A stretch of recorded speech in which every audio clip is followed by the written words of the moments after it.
Howdy, everybody, and welcome to another episode of the Okayest Trapper podcast. We are brought to you by a few awesome sponsors. Cryptic for all your outfitting needs, from clothing on the trap line, Mountain Tough Fitness, Blokes Modern Men's Health, and Trapline Beard Oil.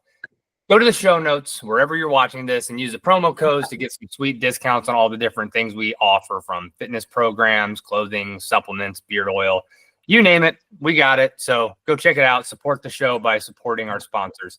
And, my guest today is a trapper, a hunter, a mom. And she comes to us from Wisconsin. Katelyn Breunig. I'm going to pronounce that right. Welcome to the show. Hey, Zach. Well, thanks for having me. Yeah, I'm pretty pumped. I know you and I have been going back and forth, but both of us for the past few weeks have been hit on and off again with sicknesses from our children, most likely. So I appreciate you being able to finally get the time and that we were able to actually get on here together. Right. I know we were kind of playing phone tag for a while there. Yeah. All between coughs and sneezes and everything else. But Katie, for this show, the first thing that I like to do to kind of start painting a picture of your background specifically to trapping is I ask every guest if you can reach back in like your memory piggy bank and remember like the first core memory you ever have of being exposed to trapping. What was that and when? I remember the first time that I actually went out trapping with my uncle. He's the one that got me into it. But I remember him talking about it and I kind of brushed it off like, okay, whatever. And then he brought it up again, like in a different conversation, a different day. And I was like, wait, you're doing what? And, I was intrigued by it then. So eventually I was in college at the time when he started trapping. So when I was home for a weekend, he's like, well, you just have to come out and check traps with me and see what it's all about. So that's what I did. And that was my real first exposure to trapping. He had a pretty long line set. I think it was his second or third year trapping. And he had never done it prior to that. So he was pretty new to it still, but, he had quite a few cable restraints out and we checked and caught a coyote. And I was like, holy cow, that's sweet. So you're in college at the time when this happens. I mean, did you grow up hunting? Because obviously you're a hunter as well. Like, did this all kind of come for you later in life, or did you have like a background in kind of outdoor recreation and then the trapping just happened to come when your uncle got started while you were in college? Yeah, pretty much. I started gun hunting deer when I was 12. I took the hunter safety when I was 11. And the legal age at that time to hunt in Wisconsin was 12. So then when I turned 12, I got to go out for that first youth season. I actually have a November birthday, so I was almost 13 before I could start hunting. But yeah, I went out. My uncle, actually the one who got me into trapping, took me out, and that's when I started hunting. But my dad hunted and my grandpa hunted, and like my family wasn't far from hunting. They just didn't do as much hunting as my uncle did. So he's the one that really pulled me in the direction of hunting, trapping, all that kind of stuff. So I got to ask, like obviously Wisconsin and the Okayest Hunter main podcast, a lot of the guys from there are in Wisconsin, big hunting state, good trapping state too. But you grew up around it, like your parents hunted, just weren't that into it. What was it that drew you to your uncle over and over again to kind of go a little deeper, whether that be deer hunting or trapping? Like, what was it about you that pulled you into this? Well, so when I was 12, where my dad hunted, they almost never saw deer. So my parents recognized that if I was going to get a hunt, like I wasn't going to like hunting if I went hunting, with my dad, because they just didn't see much. So when my uncle was like, well, send her up here and, we can go hunting up here, I went with him. I shot a deer that year. And then that was kind of it. And then the next year, gun season came around again, the youth season, and I went with my uncle again. And that happened for a few years really before I actually started hunting more things, more seasons, more time of the year. Because growing up, my family only gun hunted pretty much, opening weekend or the 10-day gun season. And that was it. That was the extent of gun season. But my uncle bow hunted and he got me into turkey hunting and he brought me along pheasant hunting. So he just kind of kept bringing me along and saying, well, you got to try this. You got to try this. He took me up bear hunting and yeah, I mean, he pretty much does it all. So he pulled me along with and got me into all of it too. That's amazing. So you did all that hunting, you went to college, and I'm going to surmise just from your answer earlier, did you go to school in Wisconsin too? I did, yeah. Okay. So you're in college. I'm sure there's other outdoor recreationists and stuff, but what did your friends think when you were like, hey, I'm going to be gone this weekend with my uncle to check cable restraints for coyotes? Like, was that something that was pretty normalized in a Wisconsin college, or were people looking at you with raised eyebrows? I would say more the raised eyebrows. Actually, it's funny that you bring that up because one thing I distinctly remember is, so I went to school in Eau Claire, which is about 3.5 hours from where I live here, up in the northwest side of the state. And my uncle was up at the cabin, which was probably another 2.5, 3 hours from where I was going to school. And he was bear baiting for the weekend. And he's like, well, you should come up here for the weekend. And my roommate, who were not into hunting at all, we'll say, I didn't have any shoes to wear hunting. So I was asking my roommates, like, does anybody have a pair of tennis shoes I can wear? And they're like, what do you need it for? And I'm like, well, I'm tracking buckets of bread and bear bait into the woods. And they're like, what? Yeah, I mean, you can borrow my shoes, but just like wash them off when you're done. Yeah.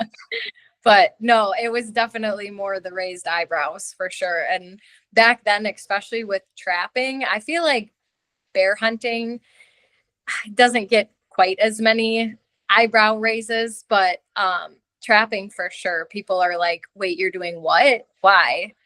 And back then, I hadn't been around trapping in social media. I hadn't been around a lot of trapping. I didn't really know how to defend it back then, quite like now. Yeah. Well, I mean, neither did I. Didn't get started in trapping till I was in my 30s. And even when I got started, like, it was kind of by happenstance getting into hunting and stumbling into trapping. And even I still had that mentality of like, oh, these are those traps with jaws on them with teeth and everything like you see in a cartoon. And obviously it's hard to explain to people if you haven't done it, A, and then B, like if you're new, it's a hard thing to kind of defend.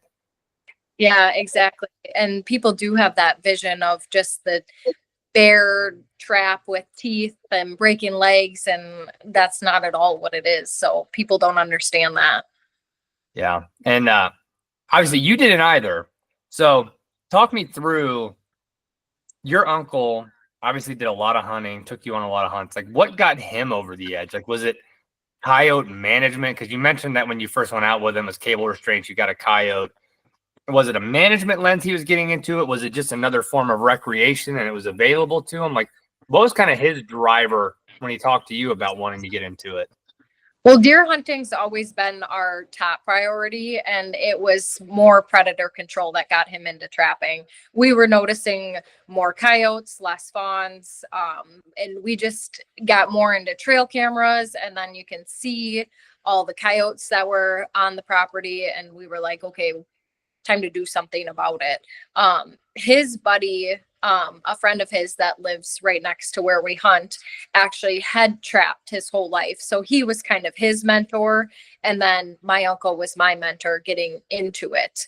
But yeah, his friend had a lot to do with getting him started and kind of showing him the ropes. And then that's where it escalated from there. But it definitely stemmed from predator control. Do you know how long had he been trapping when he finally asked you to come out on the line with him when he caught that coyote? Was this like weeks into it, or had he kind of gotten stuff a little dialed in, like his scent control and everything else? I don't remember specifically, but I know he had quite a few cables out, and he will set some and then he'll add to it day after day after day.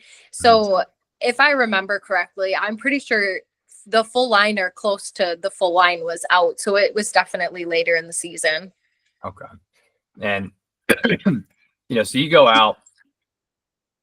Can you, or do you remember that feeling, or like, I guess you probably didn't have many expectations for what you were getting yourself into, but what was it like when you walked up on your first coyote? Well, I remember, so we drive through a lot of the places that we set just for efficiency. So you could see it from the truck.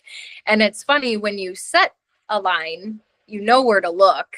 But when you're just riding along, I mean, he saw that there was a coyote in the cable probably way before I saw it. So then when I see it and you see this animal jumping around, but it's like contained there, and you're like, oh my gosh, there's a coyote. I'd never seen a live coyote up close before. So that's always surreal, seeing a wild animal and being able to see it up close. Your initial thought is like, oh my gosh, we got to get it. Hurry up, get out, and it's caught, like it's on a leash. It's just there. So it was kind of cool. We were able to dispatch it and then go up to it and take a closer look at it. But then the next time I was along, and he caught a coyote, it was like, okay, let's slow down a little bit.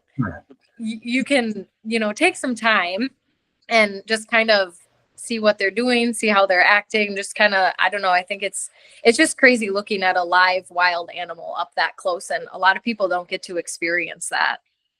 Yeah, I fully agree with you there. It's a special thing that trappers get to have with animals, and people don't also understand that. Again, the respect most trappers have for animals and for the quarry they're trying to catch, but it is fun to be able to actually study and look at their mannerisms, especially when you've been trying to outwit them for sometimes weeks at a time, and often they're the ones who come out on top. So it's a good little good little fun thing to do. Now you do that, and then just for the purpose of storytelling and the people listening, like, if you visit Katie's Instagram page or any of the social media, like, you're catching huge beaver, otters, coyotes. Like, you've kind of hit a big list of all the critters you can catch in Wisconsin, if not all of them.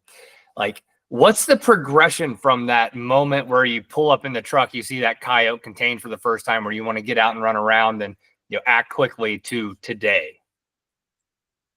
What do you mean by that? Sorry, ask that again. Like, what was the progression? Because you obviously went to trap like water animals, like in the river. Sure. Like just what was the progression from that first coyote to today? We started with coyotes, and then you would catch a fox occasionally in a cable restraint. We put some footholds out. I wanted to catch one in a foothold because that wasn't how we were typically successful. I ended up catching my first fox actually in a foothold. And then from there, we were trapping a neighbor's property for coyotes as well. And he had mentioned that there was a dam that the beavers were blocking and flooding out a section of both our woods and their woods. And we were both like, we've never beaver trapped before. Let's try it. The perfect opportunity. So we did, and we ended up catching 4 the first night. I think we only had like 6 or 7 traps out. So anybody who is a trapper, like, that might not sound good to some people, but if you're a trapper, you don't have a catch in every single trap every single night. That's just not how it works. So to have 4 beaver, we actually caught a coyote that day too, I remember. But that was just super exciting. So then I was like, well, I want to get more into water trapping. I got an otter tag the first year I trapped. With my trapping license, you only get 1 otter tag. So I was like, wait, there's otters in Wisconsin? Like, people don't even realize that. So then I was able to catch an otter that year, and it just kind of kept progressing, because some things like fisher, bobcat, you don't draw a tag for them every year in Wisconsin. Fisher is like, in the southern zone, it seems like we get 2 years a fisher tag and then 1 year not, and then 2 years, 1 year. So it's more common in the southern zone. But once I drew a tag for that, then I wanted to catch a fisher. And bobcat, it's like every 2 to 3 years we get a bobcat tag. So I actually just caught my first bobcat last year because I finally drew a tag for that. But yeah, it's just progressed on to everything. The only thing in Wisconsin that I can legally catch that I haven't yet is a gray fox. And those in my area are pretty rare. So that would be like seal the deal on. Okay, now I've caught one of everything. But yeah, that's how it's progressed. And then along that lines, like, a lot of people get into trapping, they don't really realize what's on the other end of like the fur handling. And for people who are listening online, I'm looking, you must be sitting in your fur shed. I see some, skinning knives behind you. And obviously you are taking these animals and leveraging the pelts for whatever purpose it is. But like, was that always from the beginning the intent? Like, I know it started with predator management. Did your like fur handling kind of grow organically, or was that always part of what you were doing from the beginning? It was always part of what I was doing. I know the first year or two that my uncle trapped that I wasn't trapping with him. He didn't know any of that side of things the first year. So he sold his, I believe he still skinned everything and just didn't flush or dry it, sold it green. But then he was like, wait a minute, you get that for it dried and I'm getting this much less for it green. So he learned how to do that. So by the time I started trapping with him, that was just part of the routine. Gotcha. And one question I always ask, like in those first, let's call it first 2 years, do you remember like the most egregious mistake you made in the fur shed handling fur? Oh gosh, I mean, where can I begin? So it's funny that you asked that because my uncle recently has taught me to ask myself, does it really matter when there are mistakes made on fur? Because I was once there too, with making mistakes, and we had a skinning machine in his fur shed where you can clamp like the feet down and put it on a hoist and pull it up and it kind of skins it for you. Well, if you don't have it clamped right or you accidentally nick the belly a little bit, you get a rip from the top to the bottom about 2 feet long that you now either are sewing up or you just wasted that whole fur. So that's definitely happened to me before. Other than that, I don't know. I think you learn, you make your usual mistakes where you put a hole in it. You don't wash something good enough. You got some dirt or a burr and then you're fleshing and you poke a hole in it. So yeah, I mean, been there, but fur prices have been so low. I always try to tell myself, make these mistakes now. It's not costing you anything. You're learning. That's actually a good point. People always talk about the fur prices and stuff falling out. Like, that's a pretty good mentality to take of they're not worth as much now. Like, this is the perfect opportunity to not be willy-nilly with your skinning, but like if you're going to make a mistake, now's the time to do it. Exactly. Yeah. I mean, one other thing that my uncle taught me, though, I remember him constantly saying this as I was learning the whole fur handling side of things, is he's like, just take pride in your work. Don't do it sloppy, make it look nice. He always got a little bit more from fur buyers and compliments on how everything looked because he put it up well. It looked nice. It presented well. Does that mean his fur quality was better than someone else's? No, but it presented well to the buyers, and buyers like seeing that you're also taking pride in your work. So he kind of passed that on to me. So you're obviously selling some fur at the end of the season, but what else have you been doing with your fur? Do you keep any? Have you done any like self tanning or sent it off to a tannery? Well, what's kind of the main use that you're getting out of your furs these days? So I've kind of branched out into starting to, other people will bring me their furs too. And I'll skin them and flush them, dry them, send them off to the tannery, for them. And then I charge a little bit for that. So I make a little extra money that way. I always have my own stuff that I send to the tannery. I pick out what I want, what I need that year, either for wall hangers. And then I've been trying to do a lot of either palm beanies where I have like a knit beanie and I put like a fur puff on top. I've sold a lot of those in the last few years. I actually bought a fur sewing machine last year. So I'm starting to get into making like trapper hats and raccoon, or what are they called? Like Daniel Boone, those kind of hats and stuff. And yeah, so I've gotten more into that side of things. Right now, I have a very big surplus of canned fur from all my, projects that I'm gonna do one day. But yeah, I definitely get quite a bit tanned, and I pretty much just sell the stuff that I'm not gonna get tanned. So Yeah, that makes sense. Yeah, I'm looking over here at the wall at a stack of furs too of projects that I promise I'm going to get to. right. Always difficult, but at first sewing machine, that's a big commitment. I know I've talked with a few folks who've, ended up purchasing one. What was that like? Where did you end up finding? Was it an old like antique fur sewing machine, or like what did you end up getting? So I actually kind of got really lucky. I was looking for one for a while, and I found this lady who had bought it brand new. She used it for a couple years, not a lot, just a little bit. She wasn't a trapper or anything, but she was like intrigued with the fur handling or the sewing and fur sewing side of things. And she just decided that she was done with that hobby and was ready to move on. So she listed her sewing machine for sale. I saw it right away. I messaged her. I'm like, hey, I want your first sewing machine. I knew it worked. I knew I didn't have to, like, I never owned a sewing machine in general before. So I'm like, if this thing's broke or needs like something done to it, I don't know how to fix it.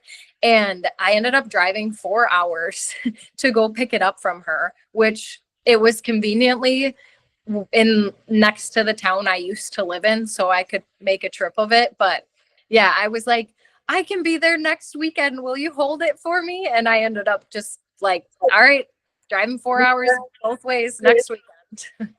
But yeah, I got lucky with finding it because I didn't pay new price for it, but it's basically brand new. That's awesome. I mean, that's what was your first project on it? Well, funny you should ask. I moved it to my house. Then we listed our house for sale. So I moved it to our new house and it's still been sitting. So one of those things, I'm going to get to it. You're ready when you need to, though. That's I'm all that ready. matters.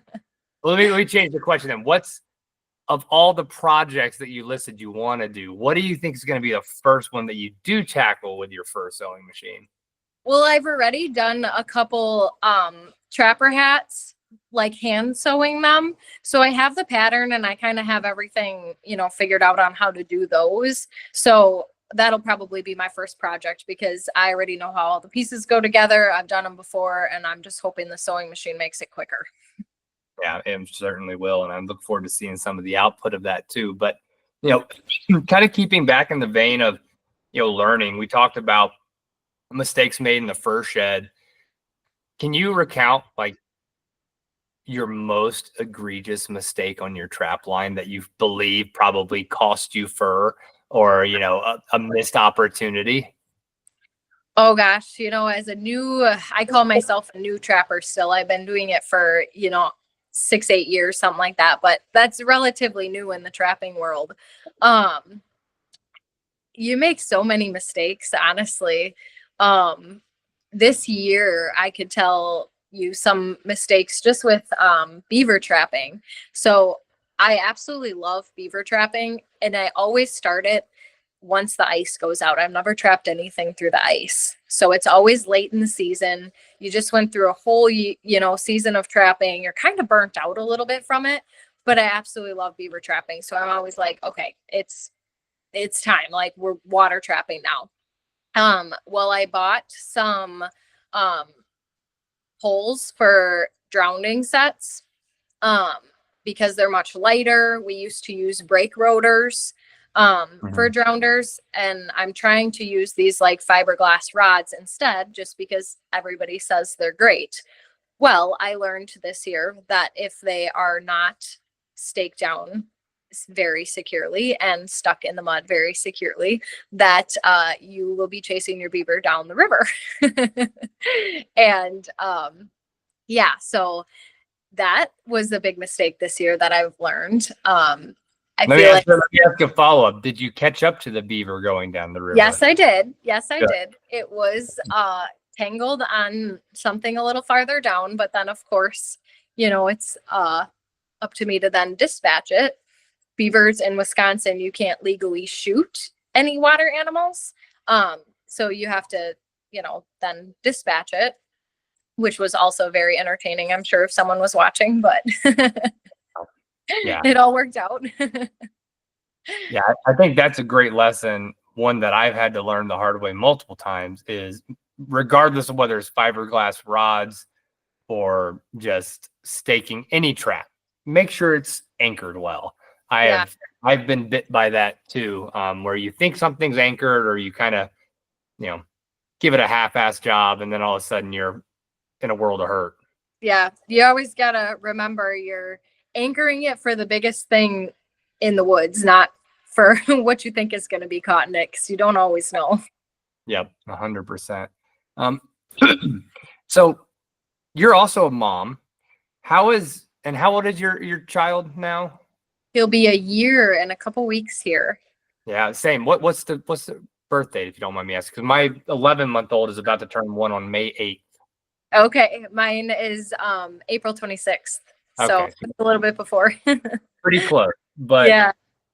How has that changed things for you on the trap line? Like, this is obviously your first full year of the season with a young infant. Like, what does that look like for you as a mom? It definitely makes things harder. Where I was trapping beavers this year, I couldn't drive to the river. So I was walking into the river, and I don't remember if I posted this picture or not, but I had him in my backpack carrier and I had my beaver basket strapped on in the front. And then I caught 2 beavers that day, and I could not carry both beavers out with him on my back. So I had to carry one out, walk all the way back to the truck, go back with him on my back still, pick up the other beaver. So it's a lot of back and forth, but honestly, it's great. Like, I love having him along. I try to take him along when I can. There are times where I'm like, okay, I'm pulling traps today. I just like, someone's watching him for 45 minutes. I'm going to go pull everything, get it done. But it slows me down, but not in a bad way.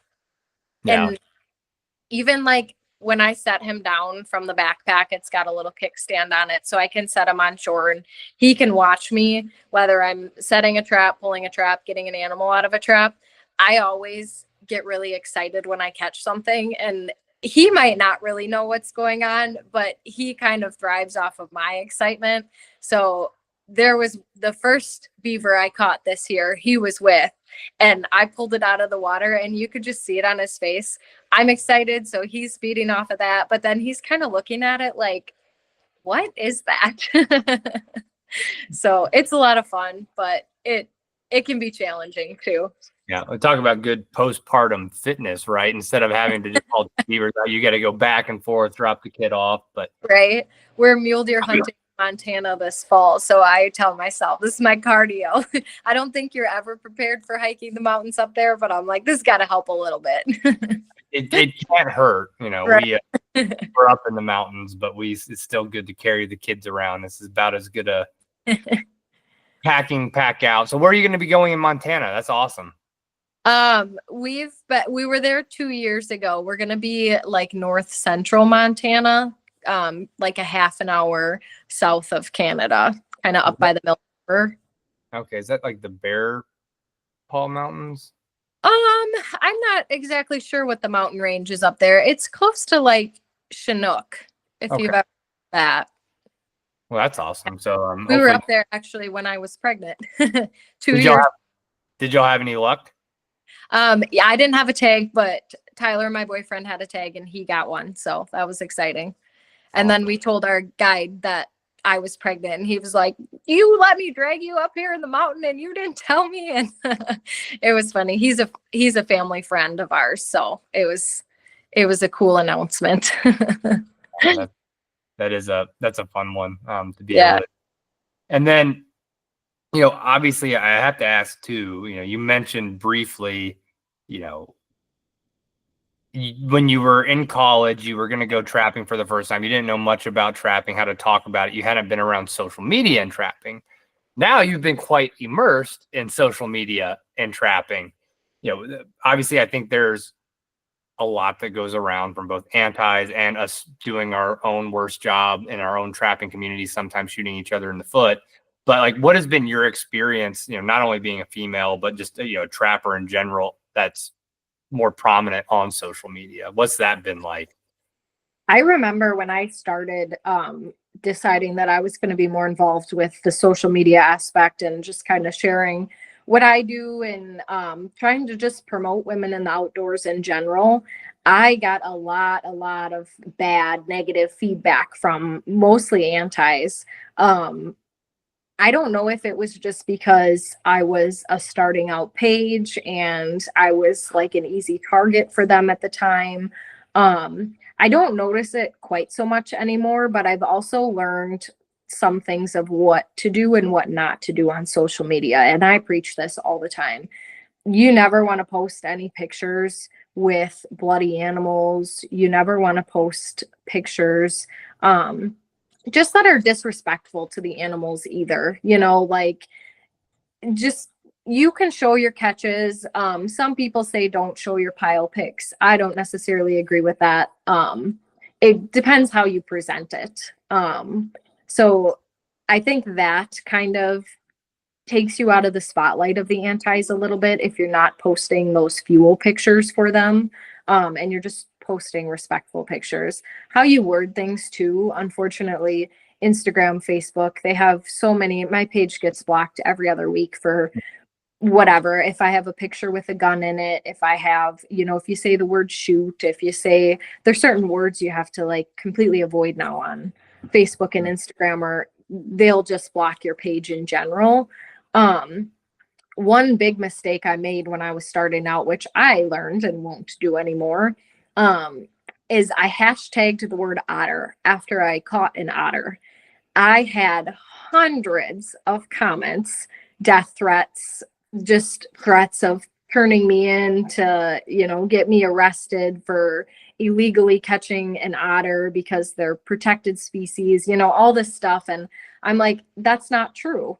River otters aren't protected. I have a tag. It's all true. But you hashtag the word otter, and most people that follow the hashtag otter want to see cute swimming otters, not one in a trap. Or in actually the picture, it wasn't in the trap. It was just I was holding it.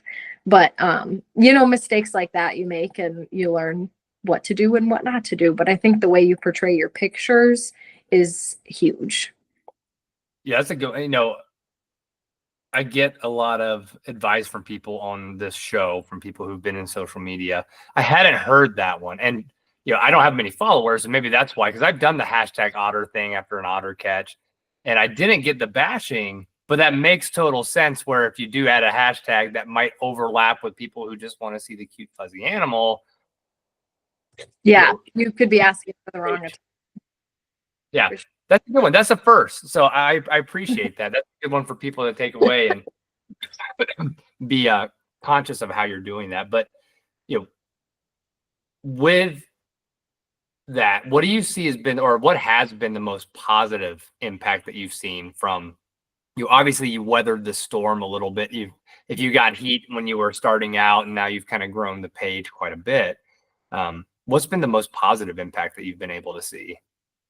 Definitely every time somebody tells me like either you influenced me to start doing this, or like I saw that you're doing this and my girlfriend or my wife asked if she could come along trapping now and she wants to know about it. And that is by far the best compliment, is when people say like, I saw what you were doing and it encouraged me to do it too. And like that that compliment right there, or that statement, it's not even meant to be a compliment to me, but I take it as a compliment because that's kind of what it's for, is, getting it out there. And there's more women in hunting and trapping and all that now more than ever. And I do think social media plays a big part in it. You see other people can do it and you're like, hey, they can do it, I can do it too, and you just learn so much from other people too. So I think that's definitely a huge positive. And you had mentioned you and I are what sounds on a similar timeline as far as time in trapping, relatively new. I'm 6 years in now. When you have those people reach out and say, hey, either I'm interested in trapping or, my girlfriend, my wife's interested in trapping now, what's kind of your number one advice for a new trapper? Well, first, like in Wisconsin, you need a trapping license to trap. I always encourage people to find a mentor. I think that's the best, easiest way to learn, is to, have someone show you the ropes. If you can learn one person's way of doing things, you can branch out from there. Trapping's like anything else, like deer hunting, somebody thinks that they know exactly how to do everything, and they'll tell you this is exactly what you have to do, and that may or may not work for you. So I always tell people, you got to get your trapping license. We have great classes in Wisconsin about, to get your trapping license, you actually have to do an in-person class, and you learn a lot from it. And finding a mentor is huge too. There's a lot of people on Facebook. There's a lot of groups out there. They're an okay resource. Like, I still, get some stuff from Facebook and other people posting, I did this, I tried that. But you kind of got to take that stuff with a pretty big grain of salt too, because people will tell you you're doing it wrong. This is what you need to do. And you might not be doing it wrong. You just might not be doing it their way. So. Yeah, that's another good piece of advice. I think that's very common in our industry, if you want to call it that, is people get set in their ways. And there's literally, this is probably the worst pun I could use, but a million ways to skin the cat, right? What works in one area might not work in the other. And if it works for you, it works for you, even if it's textbook wrong. Yeah. So, get out, try, and test. That's really all you can do with this. And you have to learn, and often learn the hard way as you go through it. Yeah. And people don't realize with trapping too, how many times you fail before you actually succeed. There was this girl that was in the trapping class that I helped teach several years back. And I remember her reaching out to me all season. And she was like, I got tracks around my foothold and I haven't caught it, or it set the trap off and I didn't catch it, and this and that. And it's like, you're so close. You don't realize that, like, you have a coyote there and it's interested and you're so close. Like, some people aren't even close. And you might have that one trap set there all season. You might never catch anything in it. You might only catch one thing in it.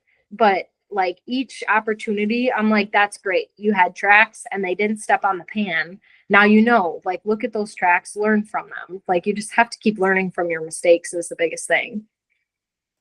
Yeah. You never think you know it all. That's for sure. Especially there's an infinite amount to learn. And speaking of that learning with animals, so you've been a hunter since you were 13 years old. Since trapping the last 6 to 8 years, have you seen an improvement in your hunting because of trapping? Oh, absolutely. I think just in general too, like, I've set up trail cameras before and I've predated sets before season just to watch how, like, a coyote, a fox, a fisher even interacts with a set that doesn't actually have a trap by it, but just to see. And that kind of led me to observing more, paying more attention to detail. And then when I'm bow hunting, you're picking up on so much more. You're wired now to pick up on animal movement and how they're doing this, how they're doing that, reading tracks, reading even just trails. You used to think everything was a deer trail, and you're like, yeah, that one actually is not a deer trail. That's a coyote trail. So, or that's a coon trail. There's nothing else fitting underneath that bush except a raccoon. So. And with the combination of that, social media, just your experience the last 6 to 8 years, if you had a crystal ball, what do you see as the future of trapping? Unfortunately, it's hard to say. I really don't want to ever see trapping go away, obviously.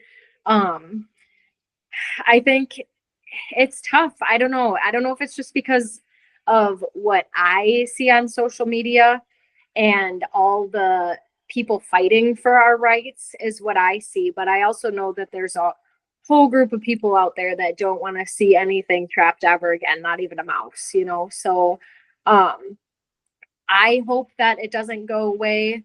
But unfortunately, I think if there's not more done, to protect our rights to trap, that we could see it go away in our lifetime, unfortunately. I think the biggest thing with that too is hunters don't always stand with trappers. And I don't understand why, because it's pretty obvious that the antis don't just want to get rid of trapping. It's just easy to portray trapping in a bad light. So it's an easy target. But if they were to ever abolish trapping, they're not going to stop. They're going to go for hunting next. So when hunters and trappers don't stand up together, we're just shooting each other in the foot here, really. So that it honestly breaks my heart a little bit when you see trappers or when you see other hunters going after trappers. I hope it doesn't go away in my lifetime, but it's definitely on a decline, and that's scary to see. Yeah, it is. But it's also been enlightening to see, like you said, the past year specifically, like some of the folks who've really stood up and defended trapping, and to see some wins after multiple losses across multiple states over the last 5 or 6 years, which has been exciting. But we have to keep that momentum. It's one of those things where you can't rest on your laurels. You have to be active, whether it's joining your state organizations, whether it's going to rendezvous, which all the rendezvous seasons kicking off. So, shout out to the folks in Montana, National Trappers Association, Fur Takers of America. There's stuff happening all over the country. It's so cheap to be a member of FTA and NTA and all, just your state organization, the Sportsmen's Alliance. Like they're really inexpensive. When you sign up for a membership for the Sportsmen's Alliance, I want to say it's like $30-40. You usually get like a free set of knives, a free set of, something. They do different things all the time. They'll do like a vest, different stuff. That's a good one to get into. They're out there protecting your rights. And then, just the NTA, the FTA, and the state organizations. It's like $30 to join for the year. I mean, it's really not that expensive. And they're the ones out there on Capitol Hill fighting for your rights. So it's important to be a part of those. Yeah, no, 100%. Definitely a big plug there. As we're kind of coming up on an hour already, which is crazy. I like to always ask, you've had essentially a lifetime in the woods. What is the wildest or craziest experience you've ever had while you're hunting, trapping, camping, or just out in the woods in general? Oh my gosh. I feel like when you, hunting a lot of times, I mean, bow hunting, you're sitting there, nobody knows you're there, everything's just acting naturally, and it's really cool to see. I guess just the first thing that comes to mind is a morning I'll never forget. I got out to the stand. I didn't think I was late. I was a little late. There was a little dusting of snow on the ground, and it was a clear morning, so it got light on me fast. And I climbed up in the stand, and I could hear something coming, and there was a buck right there. I hadn't even taken my quiver off my bow yet. I wasn't even settled. And there was a buck, and I'm like, oh, okay, well, it's going to be a good morning. So I sat there quiet for a little bit, finished getting ready after that. Buck walked away. I ended up seeing 12 different bucks that morning within like 2 hours. I saw 2 at that point of the biggest deer I've ever seen. And they were just with a hot doe, and just watching bucks come from every direction. And this one buck kept fighting off, chasing off all the other deer. That was really a cool experience. That's awesome. Other things bow hunting, just seeing bobcats. seeing even just something as small as a mink. You don't really see a mink that often. Me and Tyler were shed hunting in Iowa a couple of years ago, and right between us, we're like, what is that? Is that a mink? Holy cow, that's a mink. There's just a mink right there. Like, you never see a mink, and there's one right there. So you just see a lot when you get out in the woods. It's cool. I've probably forgotten more of the cool things that I've seen than, it's just, yeah, there's so many. Yeah. Kind of the last question. I think I might know the answer to this, but if you had to be relegated to only trapping one species for the rest of your life, what would it be? Honestly, probably beaver. I really do enjoy beaver trapping. I love water trapping. I like coyote trapping too. I seem to get a little more frustrated coyote trapping. And obviously for the predator control, like coyote trapping in our situation is the most useful. But I don't know, something about beaver trapping, and I love the fur handling side of beaver trapping. So I would definitely, if I had to pick one, which would be tough, but I would definitely go with beaver trapping. I think it's a good choice. That would probably be mine as well. So a lot less frustrating than wolves, and it's a lot more fun to do being in the water. But right. Katie, I just want to thank you. I know we've been going back and forth. We've both been dealing with sickness the past few weeks. This was a blast to talk to you. I really appreciate it. Where can people find out more about you and some of the things you've got going on? So I have an Instagram page. It's called Katie, KATIEB_outdoors.